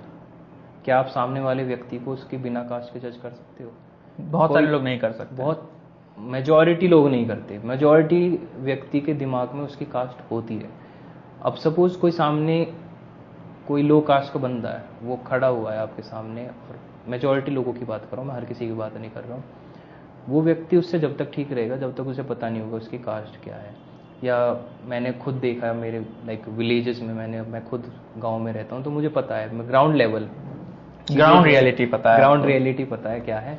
लॉज में इक्वालिटी है, बट ग्राउंड लेवल में वो है कि कोई भी हाई कास्ट का व्यक्ति अपने घर में किसी लो कास्ट के व्यक्ति को काम नहीं करने देता। जब यही मेंटेलिटी चेंज नहीं हुई है तो आप कैसे कह सकते हो कि रिजर्वेशन को हटा दो? जब अगर आप रिजर्वेशन को अगेन हटाओगे, और एक और चीज़, हमारा जो लो कास्ट जो पीपल है वो इकोनॉमिकली भी काफ़ी वीक हैं, तो एकदम से रिजर्वेशन को हटा देना उनके लिए पॉसिबल नहीं है। वो हाई यूनिवर्सिटीज़ को अफोर्ड कर सकें या हाई एजुकेशन एक पा सकें, मेजॉरिटी ऑफ सेक्शन, काफ़ी ज़्यादा उनकी जो हालत है, और रिजर्वेशन बहुत ज़्यादा ज़रूरी है। तो ये सब चीज़ें मैं इन सब चीज़ों के कारण, इन सब कारणों की वजह से रिजर्वेशन में बिलीव करता हूँ। बहुत सारे लोग इस बात को पॉइंट आउट करते हैं कि जो medical universities, government medical universities की जो फीस है वो कम है, और आईआईटीज़ की फीस जो है वो भी नॉमिनल या लोन मिल जाता है, तो उसमें रिजर्वेशन की क्या ज़रूरत है? मेरा पर्सनली मानना है कि चलिए वो तो ठीक है, लेकिन जो प्रिपरेशन फेज़ है वो काफ़ी एक्सपेंसिव है, बहुत ज़्यादा। और जब तक आप आपके घर में रिजर्वेशन के थ्रू, क्योंकि स्टार्टिंग पॉइंट सबके लिए सेम नहीं है, रिजर्वेशन के थ्रू किसी को जॉब नहीं मिलती या कोई स्टेबल नहीं होता फाइनेंशियली, तो आप आगे नहीं बढ़ सकते हो। तो आपको क्या ये सही लगता है? मतलब मेरे को एक और चीज़ इसमें ये ऐड करनी थी कि लाइक आप बोल रहे हो रिजर्वेशन को हटा दो, फिर हम वहीं पर हम प्राइवेट स्कूल्स को कंपेयर करते हैं गवर्नमेंट स्कूल के साथ करते हैं। गवर्नमेंट स्कूल और प्राइवेट स्कूल में मनी डिफरेंस है, पर प्राइवेट स्कूल काफ़ी ज़्यादा महंगे, गवर्नमेंट स्कूल वही ऑलमोस्ट फ्री है। अब उनकी क्वालिटी ऑफ एजुकेशन को कंपेयर करो, प्राइवेट स्कूल की क्वालिटी एजुकेशन बहुत अच्छी है, और बट वही है, वो महंगे हैं, एक्सपेंसिव है। और गवर्नमेंट स्कूल की जो एजुकेशन है वो लाइक टीचर्स आते हैं, वो लाइक मैं एक जनरल पढ़ रहा था, उसमें एक इंसिडेंट था कि टीचर्स एक विजिट करते हैं, इंस्पेक्शन के लिए जाते हैं, तो उसमें कुछ नहीं, टीचर अपना बैठी हुई है, आराम से पंखा चला रही है, और जो बच्चे हैं उनसे अपने घर का काम करा रही हैं, और बस अपना पर्सनल काम करा रही है, उन्हें पढ़ा तो रही नहीं है। जब गवर्नमेंट स्कूल्स की ऐसी हालत है तो आप एकदम से, जब तक हमारा एजुकेशन सिस्टम, जब तक हमारा प्रॉपर, देखो जो मेरे पर्सनली जो मुझे लगता है जो बेस होता है किसी भी बच्चे का, वो प्राइमरी एजुकेशन, और लाइक प्राइमरी और secondary, high school, like first से 12th जो होती है वो मेन बेस बनाती है बच्चे का। अब आप वो एजुकेशन की क्वालिटी ही इतनी ख़राब है गवर्नमेंट स्कूल में, प्राइवेट स्कूल आप अफोर्ड नहीं कर सकते, तो आप कैसे एक्सपेक्ट कर सकते हो कि उनका जो बेस है वो स्ट्रांग होगा? और आप कैसे एक्सपेक्ट कर सकते हो वो एकदम से बिल्कुल ऊपर कम्पीट कर लेंगे जब उनका बेस ही स्ट्रांग नहीं है, जब वो फाइनेंशियली स्ट्रांग नहीं है? तो गवर्नमेंट स्कूल में ही उनके पास मजबूरी है पढ़ने की, गवर्नमेंट स्कूल में पढ़ेंगे, उनको नॉलेज मिल ही नहीं रही है, तो फिर वो कहाँ से एकदम से, आप समझ रहे हो, कहाँ से वो एकदम से कम्पीट कर देंगे? और दूसरी चीज़ ये भी आपने बिल्कुल सही कहा कि लाइक IIT और यूपीएससी या इन सब की जो प्रिपरेशंस होती हैं बहुत ज़्यादा एक्सपेंसिव होती है, बहुत ज़्यादा। खैर मैं भी गया था IIT, लाइक मैं गया तो उधर जो एक्सपेंसिव है, वो एक्सपेंस है वो लाखों रुपए में आता है साल का, लाइक लाखों रुपए, 2-3-4 लाख रुपए, लाइक कोचिंग की खाली फीस ही फीस है इतनी। तो जब वो इतना ज़्यादा एक्सपेंसिव हो उसे कैसे अफोर्ड करेंगे? तो वो वाला फेज़, या तो आप कोचिंग बनाओ, कोचिंग सेंटर बनाओ अच्छे, कोचिंग्स के लिए या ये जितने भी सेंटर हैं इनके लिए अच्छे एग्ज़ाम्स कंडक्ट कराओ ताकि फेयर कंपटीशन हो और हर किसी को बराबर मौका मिले आने का। मैं अपना एक पर्सनल इंसिडेंट सुनाता हूँ। मैं बिहार से आता हूँ और बिहार में कास्ट पॉलिटिक्स बहुत ज़्यादा है और बहुत ज़्यादा प्रॉब्लम्स है, बहुत सोशल इश्यूज है। लेकिन इंडिया में एक फैशन चल गया है और मैं इसे फैशन ही कहूँगा, क्योंकि बहुत सारे जो लोग हैं जो कि हाईली इंटेलेक्ट लोग हैं वो बोलते हैं कि बिहार में बहुत सोशल जाइंट है और स्लीपिंग जाइंट है, वो जगेगा तो बहुत अच्छा करेगा। यूपी में भी ऐसा बोलते हैं कि Bihar and UP are one of the most popular states, most resource rich states and human resource rich states, और वो सब बहुत अच्छा कर सकते हैं। लेकिन वो कर ही सकते हैं, वो कर नहीं रहे। यूपी में तो फिर भी बहुत अच्छा चल रहा है क्योंकि मैन्युफैक्चरिंग हब बन रहा है यूपी, मोबाइल फोन्स मैन्युफैक्चर हो रहे हैं और भी बहुत सारा कुछ हो रहा है यूपी में, खास करके क्योंकि यूपी में बहुत सारी यूनिवर्सिटीज भी हैं, प्राइवेट यूनिवर्सिटीज, स्टार्टअप्स हैं और गवर्नमेंट ध्यान भी दे रही है। लेकिन बिहार में एक प्रॉब्लम ये है कि सबसे पहले तो डिस्क्रिमिनेशन बहुत ज्यादा है और मतलब कि ऑडियंस में कुछ लोग बोलेंगे कि, मैं बताता हूँ बिहार का क्या सिचुएशन है। बिहार में अब रिपोर्ट पढ़ना आप, इंडिया के सेकंड नंबर पर सबसे ज़्यादा आईएएस ऑफिसर्स बिहार से होते हैं। तो फिर आप कैसे कह सकते हो कि उनमें कैपेबिलिटीज़ नहीं है? जब आईएएस ऑफिसर इंडिया का टॉप लेवल एग्जामिनेशन यूपीएससी होता है, वहाँ पर इतना छोटा सा स्टेट सबसे ज़्यादा आईएएस ऑफिसर, फिर फर्स्ट नंबर पर यूपी है। यूपी की खैर पॉपुलेशन काफ़ी ज़्यादा है और काफ़ी साइज़ में बड़ा है, बट बिहार जिसका साइज़ इतना छोटा है और सेकंड नंबर पर सबसे ज़्यादा आईएएस ऑफिसर्स वहाँ से आ रहे हैं, तो उसमें भाई कैपेबिलिटीज़ तो बहुत ज़्यादा है। अब प्रॉब्लम यहाँ पर आ रही है कास्ट पॉलिटिक्स। मेरे हिसाब से कास्ट पॉलिटिक्स ही सबसे जड़ जो रूट्स हैं, सबसे बड़ी जड़ जो ये सब ये अंडर परफॉर्म कर रहा है बिहार इतना ज़्यादा। वहाँ पर इंडस्ट्री, एक नीतीश कुमार ने ये बोला था कि जो बिहार है वहाँ पर इंडस्ट्रीज इसलिए नहीं बनाई जा सकती क्योंकि वहाँ पे पोर्ट नहीं है। ये बहुत बकवास नदी नहीं है, बहुत बकवास आर्गुमेंट है ये, मतलब खैर इलॉजिक। मैं अपने सोशल और पॉलिटिकल व्यूज को रखने में बिल्कुल हेजिटेट नहीं कर, और ये बिल्कुल बकवास बात है क्योंकि सेम चीज यूपी में है। यूपी में का समुद्र बह रही है भाई, वही तो सेम चीज यूपी में साइड में, और पैसे भी लाइक इंडियन ओशन यूपी से जा रहा है। वही तो, और यूपी हाल खराब करके रखा है साउथ के बहुत सारे स्टेट्स का, क्योंकि वहां पे अब यूपी में मैन्युफैक्चरिंग प्रेफर कर रहे हैं लोग। तो लेकिन पॉपुलेशन अच्छी है, लेबर सही है, अच्छा है, अब बहुत ज्यादा वो इश्यूज सही हैं, क्योंकि अब जो गवर्नमेंट है वो लॉज बना रही है, बहुत ज्यादा प्रो इंडस्ट्री लॉज बना रही हैं। लेकिन वो सब चीज बिहार में, मतलब बिहार का जो मेन चीज है वो है कास्ट पॉलिटिक्स। सबसे पहली चीज लोगों को जागरूक करने की जरूरत है। यूथ तो जागरूक हो रहा है, और लाइक जो यूपीएससी की प्रिपरेशन करने आ रहा है यूथ, वो तो जागरूक हो रहा है। मतलब नीतीश कुमार ने ये बात जो आपने बोली लैंडलॉक स्टेट, और ये कोई पर्सनल मीटिंग में नहीं बोली थी, ये पब्लिक मीटिंग में बोली थी। और मैं वो देख रहा, और मुझे कितना इलॉजिकल लगा ये बात कि क्या बोल रहा है भाई, मेरा चीफ मिनिस्टर है। नहीं, मेरे एक दोस्त है, उसने मुझसे बोला कि भाई मैं जब से पैदा हुआ हूँ, जब से नीतीश कुमार ही यहाँ का, हाँ वोट किसी को दो, नीतीश कुमार ही बनता है। मैंने कहा ऐसा है भाई, मेरे को बड़ी हैरानी। मैंने कहा ऐसा कारण क्या भाई, कास्ट पॉलिटिक्स। मैंने कहा अच्छा, तो कास्ट पॉलिटिक्स पॉइंट पे आते हैं थोड़ा सा। पॉइंट ये है, कास्ट पॉलिटिक्स के साथ जो लोग हैं वो लोग इतना ज़्यादा डीपली रूटेड हो चुके हैं अपनी कास्ट में, जो मैं वही कह रहा था अगेन, जो एजुकेटेड या यूपीएससी जो करने लोग आ रहे हैं बिहार से, उनका माइंडसेट आपको डिफरेंट मिलेगा एज़ कम्पेयर टू जो लोग वहाँ पर ही रह रहे हैं। वहाँ पर जो लाइक ग्राउंड रियलिटीज़ डिफरेंट होती है, जहाँ पर जो एक्चुअल में रह रहे हैं कास्ट को काफ़ी ज़्यादा प्रमोट किया जाता है। लाइक यादव और ब्राह्मण्स और राजपूत्स के बीच में एक वो हमेशा वही थोड़ा सा कोलेजन रेजिस्टेंस तो होता ही रहता है।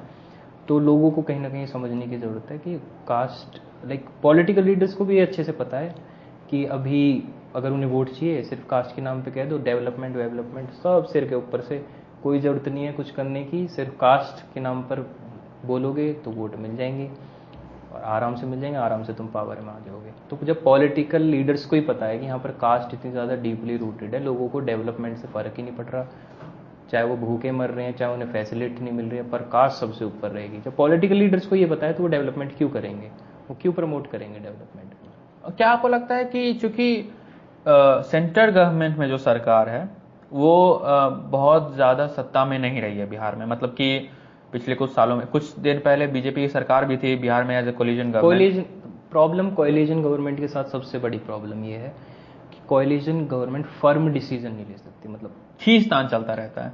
लाइक कोएलिशन गवर्नमेंट, अगर आपको सबको सेटिस्फाई करना है, कई पार्टीज आती हैं गवर्नमेंट बनाने के लिए। अब सपोज एक पार्टी कहती है कि मुझे ये डिसीजन लेना है, दूसरी पार्टी कहती है नहीं लेना, तीसरी पार्टी कहती है इस डिसीजन को ले लेना लेकिन इसमें ये बदलाव कर देना। अब आपको ये जो इंटरेस्ट है सबको सुनना होगा। अब बहुत कोएलिशन गवर्नमेंट गिरती क्यों है? क्योंकि ये जो बहुत बार ऐसा होता है, ये इंटरेस्ट जो है ये कवर नहीं हो पाते हर पार्टी के। हर पार्टी की आइडियोलॉजी अलग होती है, हर पार्टी की वे ऑफ वर्किंग अलग होता है। आप एक लिबरल पार्टी को कैसे एक्सपेक्ट कर सकते हो एक हिंदुत्व या फिर जो राइट विंग पार्टी है उससे उसके विचार मिले? बिल्कुल कंप्लीटली अपोजिट है। तो ऐसे में सपोज अगर ऐसे में कोई साथ में आके गवर्नमेंट बना लेते हैं तो वो उसका जो गिरना है वो काफ़ी ज़्यादा हाई प्रोबेबिलिटी है, प्रेडिक्टेबल है कि भाई गवर्नमेंट ज़्यादा देर तक नहीं चलेगी। तो कोएलिशन गवर्नमेंट तो प्रॉब्लम भी है। तो मतलब कि प्रॉब्लम मेरे हिसाब से ये है कि कास्ट को कहीं ना कहीं लोगों को भूलना होगा और डेवलपमेंट के इश्यूज को उठाना होगा, और बिहार का यूथ ये काफ़ी अच्छे से कर सकता है। तो आपको लगता है कि बिहार के लिए सिनेरियो वगैरह चेंज हो सकता है कुछ समय में? बिल्कुल हो सकता है। मेरे पर्सनली मेरे बहुत दोस्त हैं बिहार से हैं, और मैं खुद बिहार से हूँ, और मुझे लगता है कि बिहार के लिए अभी मतलब बहुत देर है। मतलब कि मैं बहुत सैड हूँ। ग्राउंड लेवल पर कह सकते हो आप, बट जो यहाँ पर हमारा बिहार का जो यूथ आ रहा है, हमारा जो यूथ आ रहा है बिहार से, वो पढ़ने आ रहा है यहाँ पे, वो रेशनल होने आ रहा है, वो एनलाइटन हो रहा है, और कहीं ना कहीं वो वापस बिहार नहीं जा रहे। लेकिन हाँ, फिर यही बात है कि वो यहाँ पर ही जॉब करने लगते हैं, फिर यहीं पर ही सेटल हो जाते हैं। बट अगेन जब तक यूथ एक काफ़ी ज़्यादा इंपॉर्टेंट फोर्स होती है, जब तक यूथ ही पार्टिसिपेट नहीं करेगा तो आप कैसे एक्सपेक्ट कर सकते हो कि चीज़ें बदलेंगी? मतलब हाल ही में एक एनवी सर, नितिन विजय सर, उन्होंने बोला था कि बिहार का बच्चा जो है बहुत ज़्यादा रिस्पेक्ट करता है टीचर्स का, और वो पैसा बचाने के चक्कर में सत्तू पी के रह लेगा लेकिन वो पढ़ लेगा। मैं उन्हें कहना चाहता हूँ सर, कोई ऑप्शन नहीं है। और वो बच्चा पढ़ के जो IIT अगर करता है ना, तो वो वापस बिहार जाके जॉब नहीं करता, वो बैंगलोर जाता है, हैदराबाद जाता है, दिल्ली जाता है, नोएडा जाता है ना, क्योंकि उसको भी पता है कि फ्यूचर का एक और फैक्ट, एक और रीजन, मुझे पर्सनली ये लगता है कि जो बिहार का बच्चा जब गांव से आ रहा है, उसने उस लेवल की डेवलपमेंट नहीं देखी, कभी भी उसने वो फैसिलिटीज नहीं देखी जो बिहार में उसे कभी नहीं देखी। वो फैसिलिटी वो गांव में ही रहता आ रहा है, तो एकदम से जब उसे एक्सपोजर मिलता है या फिर वो गांव से बाहर निकल कर आता है, तो उसे जो फैसिलिटीज़ मिलती हैं, उसे जो एक्सपीरियंस होता है, वो कहीं ना कहीं वो उसे दिख जाता है, उसे कहीं ना कहीं फील हो जाता है कि भाई यहाँ पर तो लाइफ बहुत अच्छी है, मेरा फ्यूचर कहाँ सिक्योर है। बिहार में तो थोड़ा सा ऐसे है, तो क्यों जाऊँ मैं वापस बिहार में, जब यहाँ पर जॉब मिल जाएगी मुझे, जब मैं पढ़ रहा हूँ हाई पेइंग जॉब मिल जाएगी। बिहार में तो इंडस्ट्री नहीं है, मैं क्या करूँगा? मैं क्या करूँगा जाके भाई? IIT निकाल के ही क्या करना है बिहार जाके? भाई अब बिहार जाओगे तो यार एक काम करो, समुद्र खुदवा दो यार मतलब नदी खुदवा दो यार। ये तो सब एक्सक्यूज है, बहुत बहुत बहुत बुरा एक्सक्यूज है वो। और बहुत सोशल रियलिटी बहुत बुरा है। मतलब मैं देख रहा हूँ एजुकेशन सिस्टम का सोशल रियलिटी। मेरे को अब थोड़ा सा एक वही कंट्रोवर्सी वापस आते हैं ध्रुव राठी वाली पे।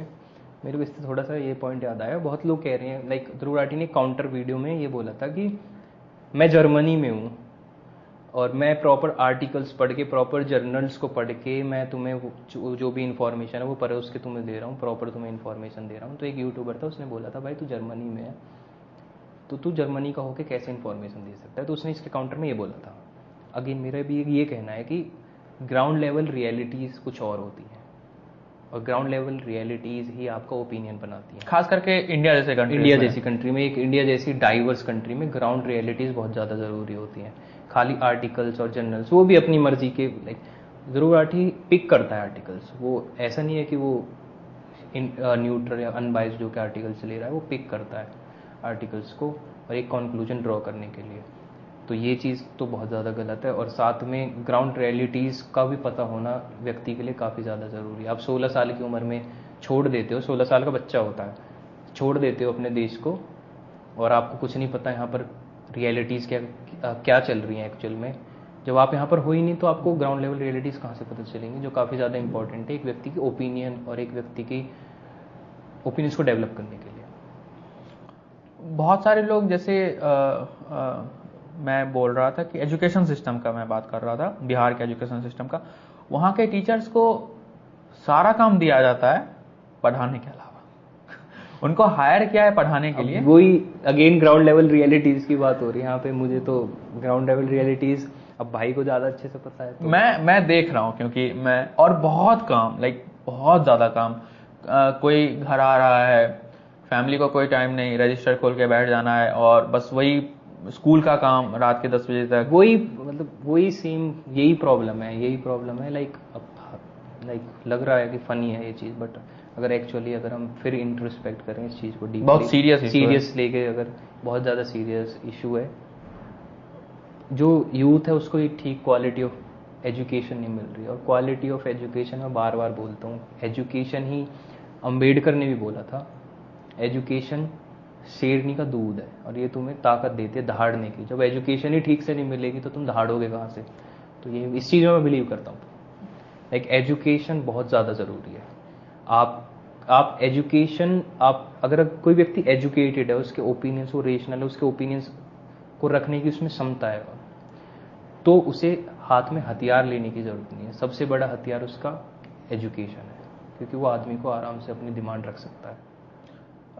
तो बिहार में, बिहार की हमसे बात कर रहे थे, वहाँ पे एक चीज़ हुआ लिकर बैन।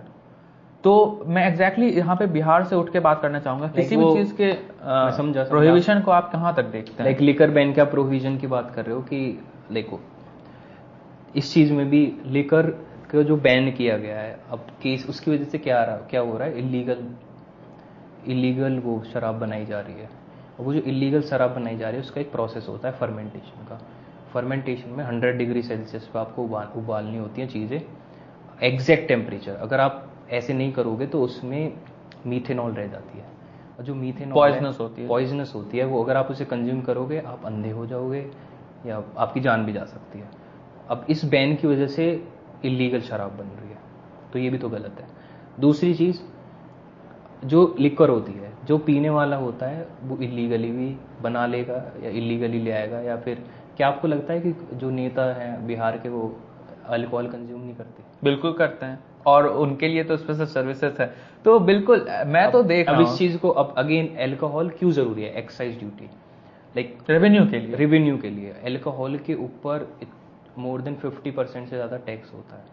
आप उस टैक्स के सोर्स को ही हटा रहे हो। लोग जब भी पियेंगे। दिल्ली जैसे जगह पे तो मतलब कभी एक समय था दिल्ली में 100% टैक्स था, मतलब 100 रुपए के अल्कोहल 200 रुपए में मिलेगी, जिसमें 100 रुपया जाएगा टैक्स में। ये अब अगेन ये भी ठीक नहीं, आप एक के साथ एक फ्री कर दो दिल्ली की तरह। हाँ, दिल्ली में कि जनता कैपेसिटी है एक पैक पीने की, 2-2 3-3 पैक मार रहे हैं, तो वो भी सही नहीं है। क्योंकि मैं खुद शराब नहीं पीता हूँ, मतलब मैं नहीं पीनी चाहिए भाई, शराब नहीं पीनी चाहिए, लेकिन मैं इस बात के बिल्कुल खिलाफ हूँ कि किसी चीज को बैन करना, खास करके एक डेमोक्रेसी में, सही नहीं। और खास करके वैसे स्टेट में जहां पे रेवेन्यू का ज्यादा सोर्स नहीं है, क्योंकि आप रेवेन्यू नहीं आएगा आपके पास तो आप सैलरी डिले करोगे, गवर्नमेंट एम्प्लॉयज की सैलरी। सेम चीज गुजरात में हुआ, बिल्कुल। लेकिन गुजरात में बहुत ज्यादा अच्छे से पॉलिसी बनाई गई और इन्फोर्स किया गया लॉ को, कि उन्होंने शराबबंदी को बिल्कुल सक्सेसफुल निकाल लिया। गुजरात के पास अदर सोर्सेज ऑफ इनकम भी तो है, आपके पास इंडस्ट्री, बिहार के पास इंडस्ट्रीज नहीं है, और गुजरात के पास पोर्ट्स भी हैं, ट्रांसपोर्टेशन है, बहुत कुछ है, फिशिंग हब भी है। हाँ, तो आप उनके पास अदर सोर्स ऑफ इनकम है। अब पर बिहार जैसे स्टेट के पास अदर सोर्स ऑफ इनकम कहाँ है? उनके पास बहुत कुछ है, एग्जैक्टली, बिल्कुल। तो बिहार में ये सब प्रॉब्लम्स हैं। फिर हम सब थोड़ा सा आ जाते हैं कि आप खुद एक यूट्यूबर हो, आपके जो आप यूट्यूब वीडियोस बनाते हो और बहुत सारा चीज़ देखते भी हो, आर्टिकल्स पढ़ते हो और ग्राउंड रियलिटी वगैरह भी देखते हो, तो कोई ऐसा किस्सा जो आपको बहुत इंस्पायरिंग लगा हो या फिर बहुत ज़्यादा मूविंग लगा हो अपने इस जर्नी में?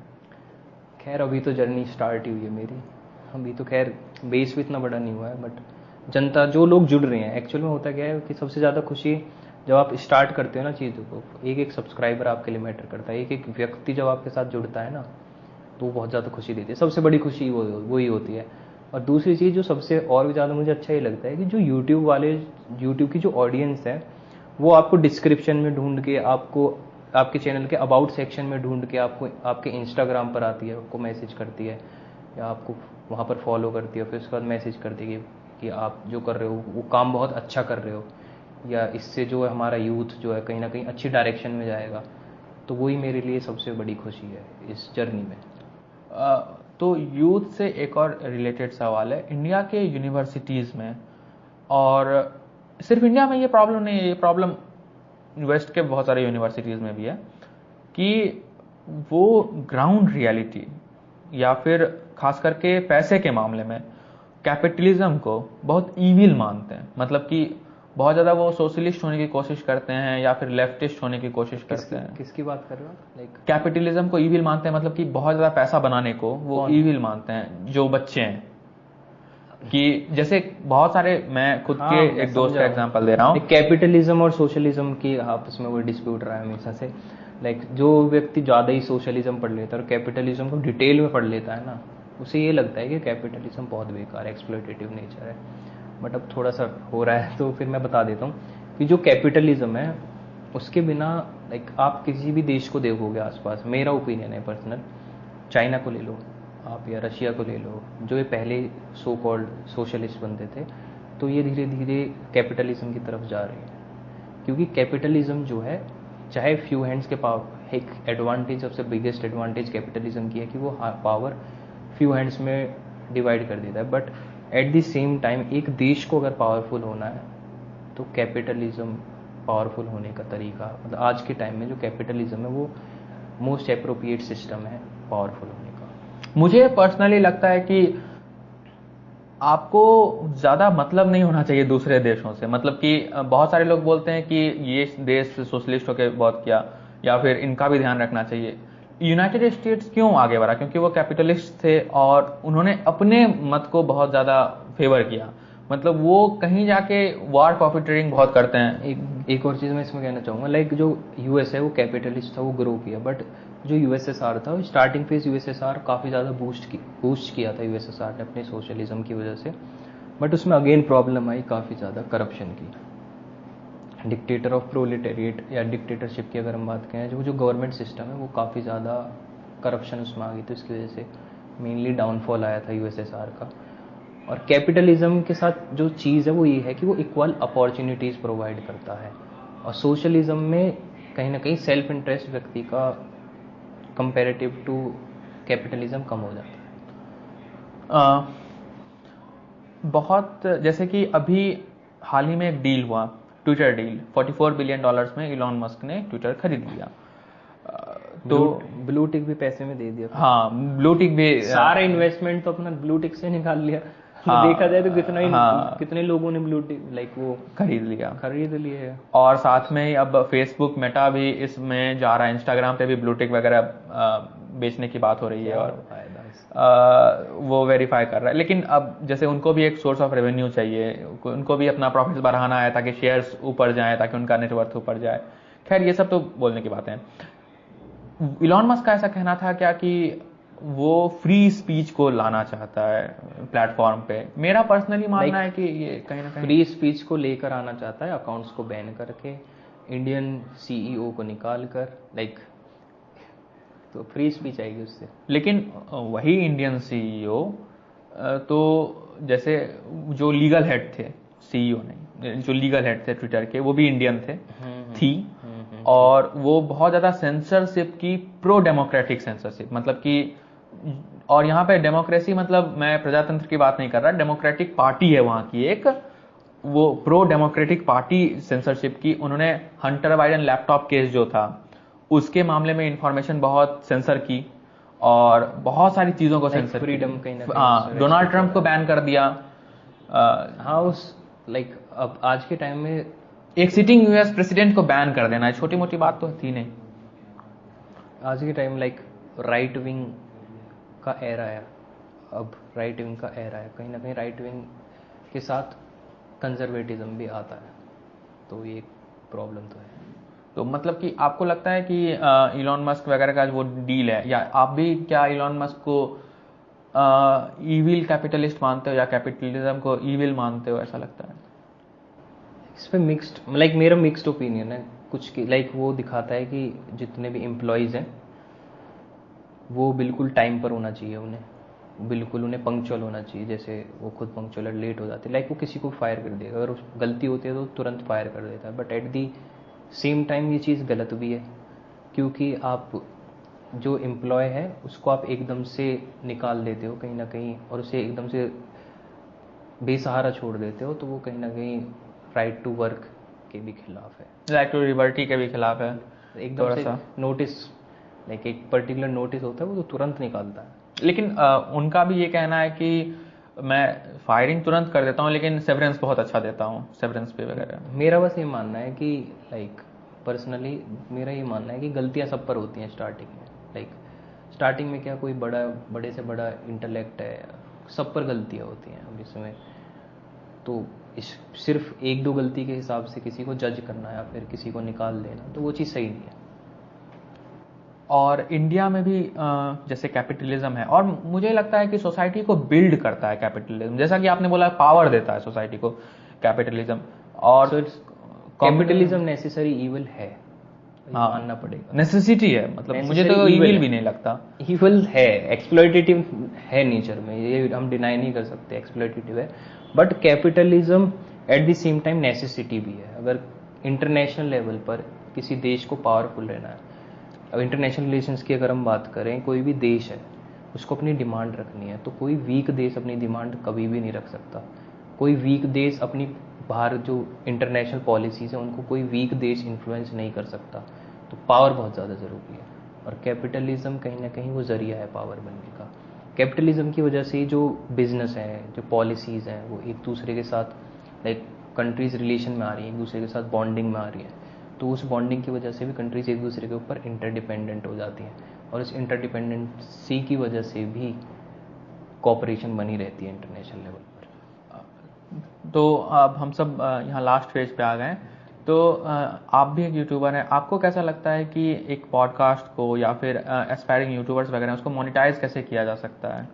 देखो यार, मैं बताता हूँ, देखो लाइक कुछ लोग बोलते हैं कि कंटेंट अच्छा होना चाहिए, व्यक्ति पर अच्छा बोलना आना चाहिए, या फिर जो भी है, जो कंटेंट है उसकी क्वालिटी इतनी मैटर नहीं करती, पहले लोग बोलते थे। बट आज के टाइम में अगर आपको एक जो यूट्यूब है उसमें क्रिएटर्स बहुत ज़्यादा हो गए हैं, सैचुरेशन आ गई है, और जो क्वालिटी कंटेंट है उस जनता को आदत हो गई है। पहले कुछ भी आप बना देते थे, कुछ भी चल जाता था, बट आज के टाइम में लोग क्वालिटी प्रेफर कर रहे हैं। लोगों को पता है नेटफ्लिक्स का है, लोगों को पता है जो वाइन्स जो क्रिएट कर रहे हैं अदर यूट्यूबर्स जैसे हर्ष बेनीवाल है या फिर राउंड टू हेल है, मतलब अगर मैं इन जनरल वाइन्स की अगर मैं बात करूं, तो उन्हें लोगों को हाई क्वालिटी कंटेंट की आदत हो चुकी है। अब अगर आप यूट्यूब स्टार्ट करते हो तो क्वालिटी आपको दिमाग में रखना पड़ेगा। अगर आप मेरी तरह एजुकेशनल वीडियोस या फिर एक काइंड ऑफ डॉक्यूमेंट्री या फिर एजुकेशनल वीडियोस बनाना चाहते हो, तो उसमें editing main important role play करेगी, क्वालिटी से ज़्यादा इंपॉर्टेंट रोल प्ले करेगी एडिटिंग होगी तो उससे एंगेजमेंट बढ़ेगी। आजकल ये जो रील्स हैं या फिर पहले टिकटॉक थी अब रील्स हैं, इसकी वजह से ऑडियंस का रिटेंशन बहुत ज़्यादा कम हो गया। अब आपको ऑडियंस को अपने साथ बना के रखना है, तो उस रिटेंशन के लिए एडिटिंग बहुत ज़्यादा ज़रूरी है। लास्ट क्वेश्चन, ओवरऑल आप एक पॉलिटिकल एनालिस्ट हैं और पॉलिटिकल साइंस के स्टूडेंट भी हैं, पॉलिटिक्स को फॉलो भी करते हैं, तो इंडिया एज अ कंट्री आपको फ्यूचर में कैसा लगता है कि कहाँ जा रहा है? सही जा रहा है या फिर और बेहतर हो सकता है या फिर काफ़ी अच्छा है? लाइक मेरे ओपिनियन में लाइक इंटरनेशनल लेवल पर लाइक जो इंडिया की इमेज बन रही है, हमारे जो एक्सटर्नल अफेयर्स मिनिस्टर है एस जयशंकर, आई थिंक वो तो बेस्ट है अब तक। लाइक उनका ना एक ऑरा है, उनका भी एक फेम है, लाइक उनसे कोई मैसअप नहीं करता है। हाँ, लाइक वो काफ़ी ज़्यादा अच्छे से रिस्पॉन्ड करते हैं। उनका भी एक ऑरा हमारे प्राइम मिनिस्टर की तरह बन गया, लाइक उनका भी नाम है, तो वो बेस्ट वर्क कर रहे हैं फिलहाल। तो मैं इंटरनेशनल लेवल पे तो मुझे काफ़ी बढ़िया, मतलब पर्सनली मैं, और इंडिया ग्रो करेगा, हर चीज़ का स्कोप होता है। इंडिया जिन चीज़ों में अब अच्छा कर रहा है, आगे चल के 100% उन चीज़ों में अच्छा करेगा। बट अब जो आज के टाइम में जो मुझे थोड़ा सा जो चीज़ खटकती है, वो है हेट रेट सोसाइटी में जो फैल रहा है, वो कम होना चाहिए। इक्का दुक्का लाइक हेट रेट जनरली उसको थोड़ा सा हमें कम करने की ज़रूरत है, हमें रेशनल होने की ज़रूरत है। हमें जितना ज़्यादा पढ़ेंगे, जितना ज़्यादा एजुकेटेड होंगे, तो सिचुएशन उतना ज़्यादा अच्छे से समझ में आएगी। हमें फैक्ट्स को चेक करने की ज़रूरत है, तो यही किसी की व्हाट्सएप यूनिवर्सिटी के ज्ञान से बचने की ज़रूरत है। मुझे तो अदरवाइज हम तो काफ़ी आगे जाएंगे और बहुत आगे जाएंगे, इतना तो मुझे पता। मुझे भी काफी पॉजिटिव वाइब आती है इंडिया जैसे डेमोक्रेसी से, और अब तो तीसरी इंडिया को सबसे अगर बड़ी हम डेमोक्रेसी बहुत बनेगी। पहले के टाइम से अब कंपेयर करें, इंडिया में बहुत ज़्यादा फर्क है। माफ कीजिएगा, तीसरी सबसे बड़ी इकोनॉमी बनेगी। डेमोक्रेसी तो हम सबसे बड़े हैं, और तीसरी सबसे बड़ी इकोनॉमी बनेगी। तो काफी अच्छा है, और प्राइम मिनिस्टर भी बहुत शानदार, तो ठीक है, मतलब ओवरऑल काफी। प्राइम मिनिस्टर अच्छे ओरेटर, और क्या चाहिए? और क्या चाहिए, एग्जैक्टली। तो हम सबसे बात करने के लिए बहुत बहुत थैंक यू, अपना वक्त निकालने के लिए थैंक यू। थैंक यू मुझे यहाँ पे बुलाने के लिए, मुझे अच्छा लगा, मैं तो पता ही नहीं चला टाइम कब मेरा निकल गया पॉलिटिकल डिस्कशन। बट काफ़ी मोमेंट्स ऐसे है कि मुझे ये लग रहा था कि यार कुछ ऐसा ना बोल दूँ, कुछ समझ रहे हो, सेंसिटिव टॉपिक है, तो बस। ओके, थैंक यू मुझे बुलाने के लिए।